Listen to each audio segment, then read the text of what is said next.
Guys, magluluto tayo ng sutanghon gisado ngayon. Samahan niyo ako sa aking pagluluto para sa aking lunch. Na guys, almost finished. Cook na yung aking sutanghon gisado. Ayan, with shrimp.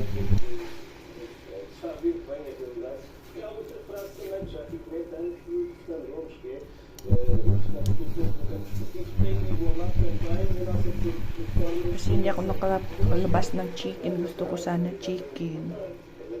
Pero nakalimutan ko dahil sa sobrang busy kaninang umaga.